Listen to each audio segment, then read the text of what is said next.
대통령 윤석열을 파면한다.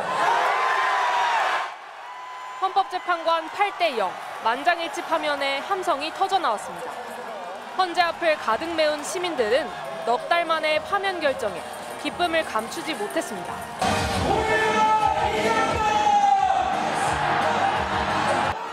그동안 시민들이 외쳐왔던 압도적 파면 결정이 내려지자 서로 부둥켜 안고 눈물을 흘렸습니다. 탄핵 소추안 가결까지 해서 거의 4개월이 걸렸는데 파면한다라는 이제 이 한마디를 들으려고 이 힘든 고생을 했나 싶어서 눈물부터 나더라고요. 일부 시민들이 헌재 앞에서 밤샘 시위를 벌인 가운데 이른 아침부터 시민들은 헌재 앞으로 모였습니다. 거리에서 탄핵 선고를 생중계로 시청하면서 시민들은 선고 유지 한마디 한마디에 귀 기울였습니다. 헌법재판소에서 경고성 계엄이라는 등 윤 대통령의 억지 주장이 반박되고 비상계엄 선포의 위헌성이 지적될 때마다 시민들 사이에선 탄성이 터져나왔습니다. 만장일치 파면 결정에 모두 일어나 환호했습니다. 국민이 이겼다. 그리고 헌법이 수호됐다는 게 너무 기쁩니다. 윤석열의 궤변이 다 깨지는 거 보고 안심이 되더라고요. 서울역에서도 탄핵 선고 생중계 내내 시민들은 텔레비전 앞을 떠나지 못했습니다. 이 추운 날씨에 다들 나와서 추운 길바닥에서 다들 고생하셔서 이런 결과 얻어주셔서 이제 너무 답답해가지고 좀 어떻게 우리나라가 가나 어느 방향으로 가야 되나 좀 그랬었는데 또 이제 좀 마음 편히 지낼 수 있을 것 같습니다. 시민들은 마음 졸였지만 당연한 결론이 내려졌다며 만장일치 파면 결정이 내려진 만큼 내란 수사에도 속도를 내야 한다고 촉구했습니다. MBC 뉴스 이지은입니다. 탄핵 소추를 하고 국회에서 110일이 넘었잖아요. 굉장히 오랜 시간이 있었는데 언제가 가장 좀 계산해 보니까 비상계엄 내란 사태가 일어난 지가 123일이었더라고요. 그래서 오랜 기간 동안 정말 국민들이 너무나 고생했고 좀 빨리 파면이 되었으면 더 좋았을 것 하는 아쉬움이 있지만 판결문 자체가 워낙 완벽하고 논리적이고 헌법에 대한 정합성에 맞게 판결한 것이므로 그런 서운한 점도 일시에 다 날아가고 국민들 기뻐하는 모습에 저도 마음이 너무 좋습니다. 서운한 점이 있으셨군요. 소추단에서도 언제 좀 그래도 이때 힘들다, 이때 좀 떨린다 이런 느낌이 있으셨습니까? 4월 1일 선고기일이 발표되기 전까지 한 열흘 동안은 정말 초조하고 마음 졸였고 윤석열 정권에서 너무나 비상식적인 일이 많이 일어났지 않습니까? 내란수기 피의자가 풀려나서 활개하고 다닐 수 있는 이런 상황까지 맞이하다 보니까 정말 너무나 비상식적인 일이 또 일어나지 않을까? 혹시 4월 18일 두 재판관 퇴임 전까지 이 선고기일이 안 잡히면 어떡하나?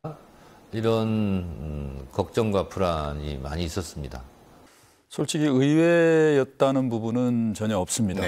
다 예상한 대로 그리고 법리대로 상식대로 상식대로 헌법재판소가 올바른 판단을 해줬고 다만 결정 선고가 늦어짐으로 인해서 국민 불안이 좀 가중됐던 부분이 아쉬울 뿐이고 오늘 결정 요지의 전체를 보면 사실 100점을 주고 싶은 정도로 그런 평가를 해보고 싶습니다. 근데 인상적인 부분은 뭔가 있으셨나요? 우선 대통령 측이 주장한 것 중에 2시간짜리 계엄이 어딨냐.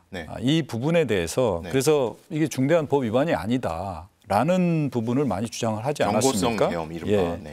그 부분에 대해서 헌법재판소는 계엄이 신속하게 해제가 결의된 것은 계엄 선포를 저항한 시민들의 저항과 군경의 소극적인 대응 그리고 국회 해제 결의에 따른 것이지 대통령의 어떤 기여한 바가 있는 것이 아니다. 그렇기 때문에 법 위반의 중대성이 중대하지 않은 것이 아니다라는 점하고요. 시민의 저항과 군경의 소극적인 행동으로 계엄이 실패한 거지 윤 전 대통령이 계엄 해제에 기여한 게 아니다. 기여한 게 아니고 그것이 중대한 법 위반이 감소되는 것도 아니다라고 분명히 말을 했고요.